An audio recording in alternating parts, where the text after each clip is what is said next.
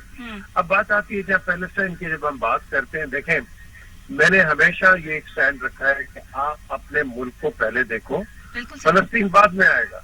فلسطین آپ کے لیے بات نہیں کرتا, وہ کوئی نہیں جاتا مظاہرے کرتا ہے یا جلوس نکالتا ہے کشمیریوں کے لیے, کوئی نہیں کرتا وہ. تو بیسکلی بات یہ ہے کہ آپ نے پہلے اپنے گھر کو یا اپنے خطے کو آپ نے دیکھنا ہے, رادر کہ آپ انکلز بن جائیں کسی اور خطے کے. بالکل. ہاں میں تو ڈبل ٹائم کرتا کہ اگر فلسطینی بھی میں دیکھتا کہ پاکستان یہ جو نہتے کشمیری ہیں ان کے لیے کھڑے ہوتے, کہاں کھڑے ہوئے ہیں, آج تک نہیں کھڑے ہوئے ہیں. سو میں سمجھتا ہوں بلکہ آن دا کانٹریری ان کے ریلیشنز تو ہندوستان کے ساتھ زیادہ تکڑے تھے. یہ یاسر عرفات تو انڈیا اور فلسطین کے چکر لگایا کرتا تھا. کتنی دفعہ ہے یہ تو پاکستان میں ایک دفعہ ہے 1974 کی اسلامک سمٹ کانفرنس پہ. اس سے پہلے مجھے بتا دو کہاں تھا یہ. بالکل صحیح. سو بیسکلی ہم نے پہلے اپنے ایریا کو دیکھنا ہے, اپنے ایریا کے جو مسئلے مسائل ہیں ان کو ٹھیک کرنا ہے. اگر ہم پیلسٹائن کی بات کرتے ہیں تو پیلسٹائن کے اندر ہم نے دیکھنا ہے کہ ایک نیگوشیٹڈ ایک فیکٹر بنے, کیونکہ آپ کتنے فلسطینی مار لوگے, آپ کتنے اسرائیلی مار لوگے, آپ کتنے کیا کر لوگے, انسانی جانیں ہیں. ہم نے ان جانوں کو بچانا ہے regardless of any race, colour اور ریلیجن. یہی ہمارے پیغمبر نے بتایا ہے اور اسی کو ہم نے فالو کرنا ہے. تو جب ہم ان اپنے رسول پاک کی آپ کہہ لو کہ ٹینٹ کو نہیں فالو کریں گے اور ایک وار پاس پہ چلے جائیں گے تو اس کا نتیجہ ایک ہی ہوگا کہ یا ایگریشن ہوگا یا ایگریسر ہوگا.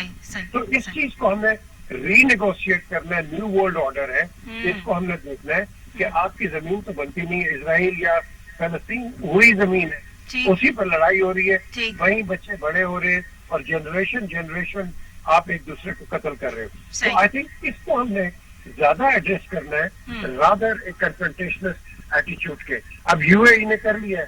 اب دیکھیں اس سے پہلے میں نے تو 2006 کے اندر اسرائیل میں نے تو جنگ کور کی تھی, میں نے کی تھی اسرائیل کی طرف سے, ڈاکٹر شاہد مسعود نے کی تھی اور اس میں حامد میر نے انہوں نے کی تھی ادھر سے لیبنان کی طرف سے. تو ہم نے دونوں طرف سے دیکھا ہے کہ آپ کے ریئیکشن کیا ہے. یہ سارے عرب نے بیسکلی, یہ سب مڈل ایسٹ سے رہے ہیں, عرب ہے.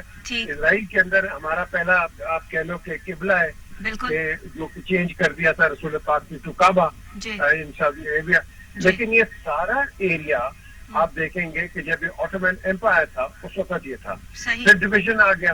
اب ڈویژن کے بعد آج جو آپ نے سوال کیا ہے کہ دیکھو جی اب یو اے ای نے بھی اس کو ایکسپٹ کر لیا ہے, سعودی عربیہ ہے اور کئی مسلم کنٹریز ہیں. جی بالکل مسلم کنٹریز. اور ڈاکٹر دیکھو ایک چیز ہے, ہمیں کسی جھوٹ کے پردے کے پیچھے نہیں کھڑا ہے. ہم پاکستان میں ساری میڈ ان اسرائیلی چیزیں استعمال کرتے ہیں, موسٹ آف دیم, جو کہ اسرائیلی کنیکشن سے وایا ہیئر اور وایا دیر آتے ہیں. اب بات آتی ہے کئی لوگ کہتے ہیں جی پاکستان میں بڑا سینسٹیو, اور بھائی اسرائیل جائے باہر میں ہمیں اس سے کوئی تعلق نہیں ہے, لیکن ہمیں دشمنی ہم نے جس طرح ہم ہندوستان کو کہتے ہیں ہمیں کسی سے کوئی دشمنی نہیں ہے. ہم ایک پیسفل لونگ نیشن ہے, جو کہ قائد اعظم نے شروع میں کہا تھا کہ آپ کی فورن پالیسی کیا ہے. ہم نے کہا تھا کہ peace and tranquillity in the region we want to coexist with everybody. لیکن انفارچونیٹلی ورلڈ کے اندر پاور اسٹرکچر کے اندر ہم کہیں نہ کہیں پھنس جاتے ہیں. تو میں سمجھتا ہوں آپ اپنے آپ کو انڈیپینڈنٹ رکھو and let them do what they want. بالکل صحیح ہے سر. یہ تو ساری آپ نے بہترین بات کی ہے, آپ نے جو ہے وہ اپنی ساری بات میں جو ہے وہ اس کا بھرپور طریقے سے جو ہے وہ تجزیہ دے دیا ہے. لیکن اگر میں یہ اسرائیل کی بات کروں کہ یہ پوری اسٹریٹجی اور پلاننگ کے ساتھ جو ہے وہ مسلمانوں کی کنٹریز میں جو ہے وہ ظاہر ہے اپنے کاروبار چمکانے, اپنے معاملات کرنے اور وہاں آل ان کرنے اور یو اے سے جو ہے وہ اس کا سٹارٹ لینے. کہا تو یہ جا رہا ہے کہ ان کے پہلے سے معاملات اور تعلقات تھے, اندر خانے جو ہے وہ ساری سلسلے چل رہے تھے, کھل کے باتیں اب سامنے آئی ہیں. اس پر آپ کیا کہتے ہیں؟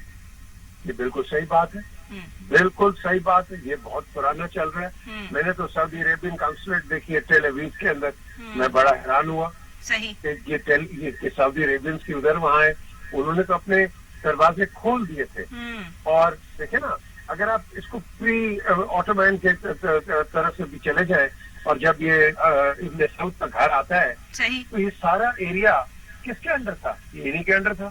بالکل تو بیسکلی بات یہ ہے کہ رشتے تو ہیں دیکھیں نا وہیں عیسائی کا ایک گھر ہے یروشلم کے اندر جہاں حضرت عیسیٰ کو سولی پہ چلا دیا تھا، وہیں ڈوم آف دا راک ہے جہاں رسول پاک صلی اللہ علیہ وسلم وہ اپنے معراج پہ گئے تھے، وہیں آپ کا پہلا آپ کہہ لو کہ یہ قبلہ اول ہے، وہیں وہیں آپ کے جتنے بھی جو ہم کہتے ہیں حضرت ابراہیم علیہ السلام یا حضرت ابراہیم جو کہتے ہیں، اسی کے دو بیٹے اسحاق اور اسماعیل، جیسے سے اسماعیل ہماری طرف، اسحاق یہودیوں کی طرف، بھائی تو دونوں ایک ہی ہیں، سکے بھائی.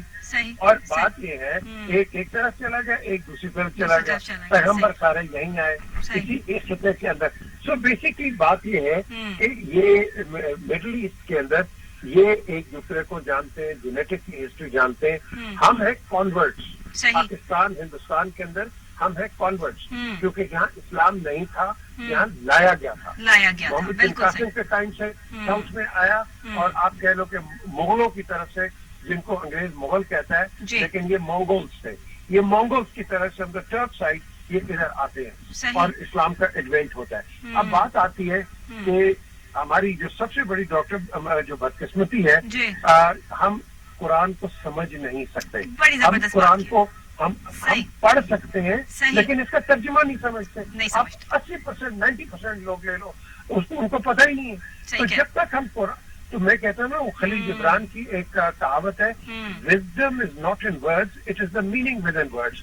تو جب تک آپ قرآن کو پڑھیں گے نہیں، اس پہ عمل نہیں کریں گے، اور اس کے عمال کے ساتھ آپ کو پھر جب ہم کہتے ہیں نا آخرت میں اس کا جو ملے گا آپ کو ریوارڈ، تو وہ تو آپ کے عمل اور عمال سے ملے گا. ایسا ہی ہے تو اس وقت ملے گا جب ہم قرآن پاک کو حفظ کریں گے، معنی کے ساتھ، ایک نیت کے ساتھ اور ایک انٹیلیجنس کے ساتھ. بالکل پھر ہمیں پتا چلے گا، دروازے ہمارے کھولیں گے اللہ تعالیٰ کے آگے کہ یہ ہے ہمارا مذہب. تو بدقسمتی سے وہ ہم اتنے زیادہ اس کو سمجھتے نہیں ہیں.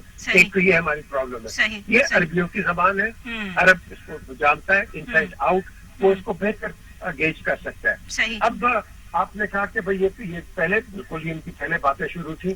آپ نے دیکھے نا، آپ ایک اور چیز دیکھیں، وہاں سے اسرائیل ایک ایکسپٹ ہو رہا ہے، ادھر سے آپ دیکھو مودی کو آپ سعودی عربیہ بھی میڈل دے رہا ہے اور ادھر سے یو اے بھی میڈل دے رہا ہے. بالکل. اب مجھے بتائے نا، یہ رہنا چاہ رہے ہیں 21 میں گلوبل ولیج کے اندر، اور ایک ان کے لیے ایک پریکٹیکل سٹیپ ہے.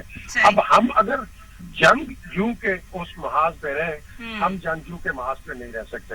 ہمارے اندر بہت غربت ہے، یہاں ہمارے اندر بہت پرابلمس ہیں، ان امپلائمنٹ ہے، اور یہ چیز اگر ہم اس پہ رہیں ہم تو ساری عمر محتاج رہیں گے. یہی جو بھی حکمران آئے گا ہم کہیں گے اور جی یہ ہمیں قرضے میں ڈال دیا. سر ان سب چیزوں کے نتائج کیا نکلنے والے ہیں؟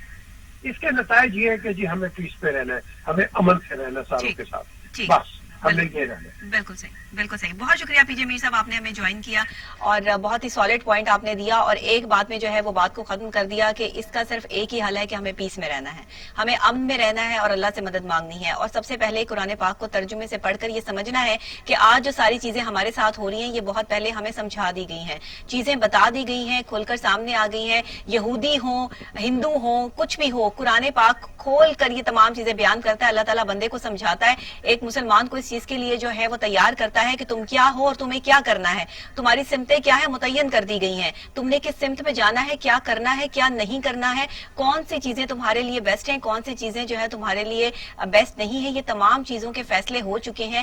اب ضرورت اس چیز کی ہے کہ ہمیں اس چیز کو لے کر چلنا کیسے ہے، ہمیں ان سب چیزوں کو سمجھنا کیسے ہے. اگر آج ہم پوری مسلم امہ جو ہے وہ اس چیز کو سمجھنے سے جو ہے وہ قاصر ہیں اور اسرائیل کے ساتھ ہمارے جو ہے وہ معاملات طے پا رہے ہیں صرف اس وجہ سے کہ ہمیں 21ویں سینچری میں جو ہے وہ بلانگ کرنا ہے اور موو کرنا ہے اور ایک لیول پہ سٹینڈ کرنا ہے، کیونکہ اسرائیل سے زیادہ اس وقت جو ہے نا معاملات اور حالات جو ہے وہ اس قسم کے ہو گئے ہیں کہ اسرائیل سے زیادہ پاورفل کنٹری اور کوئی نہیں ہے. ان کے پاس جتنا پیسہ ہے، وہ جس طرح پوری دنیا پہ جو ہے وہ اپنی طاقت اور پیسے کی وجہ سے جو ہے وہ لیڈ کر رہے ہیں، وہ کہیں پر جو ہے وہ چیز نظر نہیں آتی. اور شاید مسلمانوں کو یہ لگتا ہے کہ ان کے ساتھ مل کر یا ان کا پیسہ استعمال کر کے وہی بادشاہی ذہن کہ بادشاہ جو ہے وہ کبھی یہ نہیں سوچتا کہ یہ شخص جو ہے وہ میری مدد کر رہا ہے. بادشاہ یہ کہتا ہے کہ یہ بھی میرا محتاج ہے اور یہ میرے ساتھ جو ہے وہ کام کرنا چاہ رہا ہے, یہ میرے پاس جو ہے وہ رعایا بن کر آیا ہے. اب اسے یہ نہیں پتا کہ اس کے اندر کی اسٹریٹجی کیا ہے. اسی طرح ہوا, تاریخ گواہ ہے کہ اسی طرح ہوا. جب سلطنتیں تباہ ہوئیں کی گئیں تو اسی طریقے سے جو ہے وہ پہلے معصومانہ اور مؤدبانہ لہجے میں جو ہے وہ بات کی جاتی ہے. مٹھاس لہجے زہر ہوتے ہیں. یہ کسی نے بڑی خوبصورت بات لکھی, اور ایک میری اقوال کی بک ہے جس میں نے خود بھی جو ہے اس حوالے سے لکھا کہ یہ جو مٹھاس لہجے ہیں یہ زہر ہوتے ہیں, اور یہ زہر انسان خوشی سے پیتا ہے کہ اس کو جو ہے وہ یہ لگ رہا ہوتا ہے کہ جو آگے والا میٹھا بندہ ہے جب مجھ سے مٹھاس کے طور پہ بات کر رہا ہے تو میرے لیے تو یہ سب سے اچھا ہے. وہی والی بات ہے نا کہ آپ چمچے لیے پھرتے ہیں رائٹ بھی اور لیفٹ بھی, اور آپ اس چیز میں خوش ہیں کہ میرے ساتھ جو ہے وہ بہت سارے جو ہے وہ خوش آمد پسند لوگ جو ہے وہ آپ ہیں, اور خوش آمدی جو ہے وہ میرے ساتھ موجود ہیں جو میری تعریف کرتے ہیں. آپ کو پتا ہونا چاہیے آپ کیا ہیں. ہم تمام لوگوں کو پتا ہونا چاہیے کہ ہم کیا ہیں. ان کی خوشامد جو ہے وہ ہمیں یہ نہ سمجھائے کہ ہم کیا ہیں, بلکہ ہمیں خود سے یہ پتا ہو کہ ہماری پرسنالٹی کیا ہے اور ہم نے کہاں بلانگ کرنا ہے. تب کوئی آپ کو جو ہے وہ معاملات اور حالات جو ہے وہ اس طرح کی جو ہے وہ سچویشن اختیار نہیں کرتے. بہرحال جی یہ تمام چیزیں تو ابھی ان پروسیس ہیں. دیکھنا یہ ہے کہ ہمیں تحمل مزاجی سے, ادب اور احترام سے کس طرح جو ہے وہ آگے چلنا ہے. لیکن ایک اور بہت اہم مسئلہ جو کہ ظاہر ہے کہ ہمارے پاکستان سے ریلیٹ کرتا ہے, ہماری سیاست سے ریلیٹ کرتا ہے, اور سابق وزیر اعظم نواز شریف صاحب سے ریلیٹ کرتا ہے, مسلم لیگ نون سے ریلیٹ کرتا ہے. اس حوالے سے تھوڑی سی جو ہے وہ بات کر لیتے ہیں کہ اسلام آباد ہائی کورٹ نے نواز شریف کی ضمانت پر سوال اٹھا دیا ہے. ایک اہم جو ہے وہ مسئلہ ہے, اور عدالت کے فیصلے کی حد تک ملزم اشتہاری ہو چکے ہیں. چیف جسٹس اطہر من اللہ کے ریمارکس جو ہے وہ سامنے آئے ہیں, اور وہ کہتے ہیں کہ جی سابق وزیر اعظم کی ضمانت پر جو سوال اٹھائے ہیں اس کا جواب جو ہے وہ دیں کہ بظاہر اس عدالت کے فیصلے کی حد تک ملزم اشتہاری ہو چکے ہیں. ان کو صرف اور صرف جو ہے وہ 8 ہفتے کی ضمانت کے لیے کہا گیا تھا, لیکن 8 ہفتے بھی گزر چکے ہیں. اب وہ کہاں ہیں, اس معاملے کو جو ہے وہ دیکھا جائے, پرکھا جائے. اور توشہ خانہ ریفرنس میں بھی احتساب عدالت کے احکامات کے خلاف اسلام آباد ہائی کورٹ نے نواز شریف کی درخواست پر سماعت کا تحریری حکم نامہ جاری کر دیا. تو اب یہ معاملات کس طرف جا رہے ہیں. ہمیں جوائن کیا ہے صدیق الفاروق صاحب نے, سینئر رہنما ہے مسلم لیگ نون کے. ان سے ہم جو ہے اس حوالے سے پوچھتے ہیں کہ وہ اس فیصلے کو کیسے دیکھتے ہیں. السلام علیکم. جی وعلیکم السلام. سر کیسے ہیں آپ, ٹھیک ٹھاک ہیں؟ جی اللہ کا احسان. سر بتائیے گا.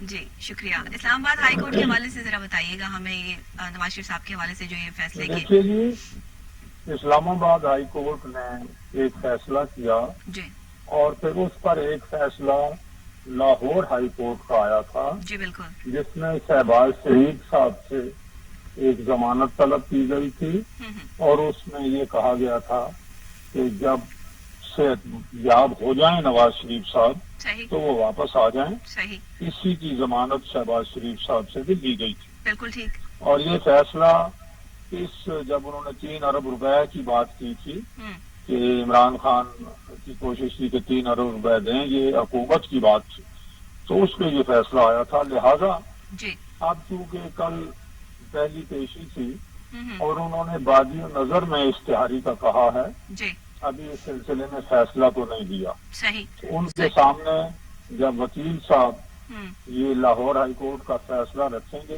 اور جو رپورٹیں وقتاً فوقتاً آ رہی ہیں جو جمع کرائی جا رہی ہیں لاہور ہائی کورٹ میں, ان کی رپورٹ بھی دیں گے, تو پھر میں سمجھتا ہوں کہ معاملہ جو ہے وہ ٹھیک ہو جائے گا. سر ہائی کورٹ تو یہ بھی کہتا ہے کہ عدالت کو اس حوالے سے آگاہ نہیں کیا گیا کہ نواز شریف صاحب کا نام جو ہے ECL سے نکالنے پر بھی عدالت کو اس میں آگاہی جو ہے وہ نہیں دی گئی, اور ساتھ ہی ساتھ جو ہے ملک روانگی کی اجازت طلب کی, اور نہ ہی اس سے متعلق عدالت کو آگاہ کیا.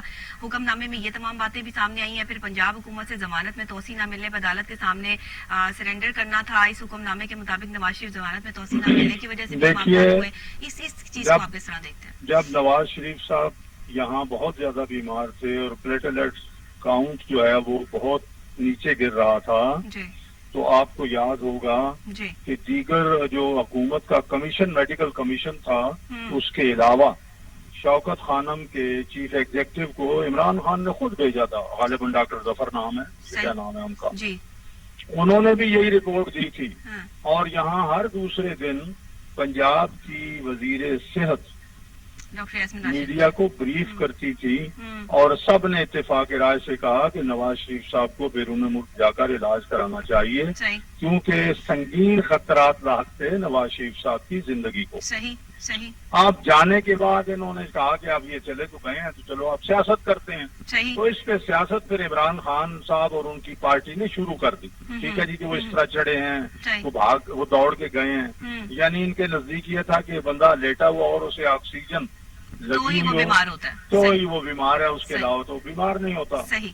تو اب یہ ساری صورتحال سامنے ہے, لیکن یہ بھی ڈاکٹر صاحبہ سامنے رکھیں کل کا جو بیان ہے بلاول بھٹو زرداری صاحب کا, اس کے علاوہ مختلف لوگوں کو نیب میں بلانے کا سلسلہ, اس کے ساتھ آپ سپریم کورٹ کا فیصلہ جوڑ دیں کہ نیب جو ہے وہ سیاسی وفاداریاں تبدیل کرنے کے لیے اور بلایا گیا ہے, بنایا گیا ہے, اور اس میں جو آج لوگ ہیں کام کرنے والے ان میں اہلیت بھی نہیں ہے, اور الزام لگا کر یہ جیل میں ڈال دیتے ہیں سالوں. ساری باتیں سامنے رکھیں تو آپ کو سمجھ آ جائے گی کہ یہ ہو کیا رہا ہے. سر یہ سارے معاملات تو ہو رہے ہیں, ان کو ابھی روکنا تو شاید اب ان پروسیس تو جو ہے وہ اتنی جو ہے وہ جلدی یہ ممکن نہیں ہے, لیکن اب یہ نواز شریف صاحب کی جو سزا معطلی کے بعد کی صورتحال ہے جو عدالت کو آگاہ نہیں کیا گیا, اس پر آپ کیا سمجھتے ہیں, کیا سوچتے ہیں, آپ کی پارٹی کیا سوچتی ہے کہ اب یہ جو 8 ہفتے گزر گئے ہیں اس کے بعد کا جو ہے وہ اسٹریٹجی پلاننگ آپ لوگوں کی طرف سے کیا ہوگی؟ دیکھیے دو باتیں ہیں. پہلی بات تو نواز شریف صاحب کو اور مریم نواز صاحبہ کو جس جج نے سزا دی وہ جج تو خود ہی نوکری سے نکل گیا, ڈسمس ہو گیا. ٹھیک ہے جناب, ان کی ویڈیوز ان کی ہر چیز سامنے آ گئی. لہذا ایک ڈس آنیسٹ جج, اس کا فیصلہ اس سے پہلے بھی کل عدم ہو چکے ہیں, ان کا فیصلہ بھی کل عدم ہونا چاہیے. باقی جو پولیٹیکل انجینئرنگ ہو رہی ہے فیصلوں کے ذریعے سے اور نیب کورٹس کے ذریعے سے اور نیب کی انکوائریز کے ذریعے سے, وہ بھی آپ دیکھ لیں. میں پھر کہوں گا کہ ایک مرتبہ بالخصوص آپ کیونکہ اینکر پرسن ہیں, ذرا دیکھ لیجئے گا چاروں ہائی کورٹس کے چیف جسٹس صاحبان کے علاوہ جج صاحبان کے ریمارکس اور فیصلے اور سپریم کورٹ کے کئی چیف جسٹس صاحبان کے ریمارکس اور فیصلے تو دیکھ لیں. تو اس میں تو نیب کو ایک دن نہیں, 1 گھنٹہ 1 منٹ نہیں, 1 سیکنڈ کے لیے بھی نہیں ہونا چاہیے, ختم ہو جانا چاہیے. صحیح. آپ اپنی طرف جو ہے وہ بالکل ٹھیک جو ہے وہ بات کر رہے ہیں, لیکن اب یہ جو سارے معاملات اور ان پروسیس لیے چل رہے ہیں, نون لیگ جس طرح سے اس وقت جو ہے وہ ظاہری بات ہے کہ ان پروسیس جو ہے وہ اپوزیشن کو جو ہے وہ سخت قسم کا جو ہے وہ گہرا جو ہے وہ تنگ کیا ہوا ہے. کبھی مریم نواز صاحبہ کی جو ہے وہ پیشی ہوتی ہے, کارکن کے حوالے سے جو ہے وہ چیزیں سامنے آتی ہیں, نیب آفس کے باہر جو ہنگامہ رائی سامنے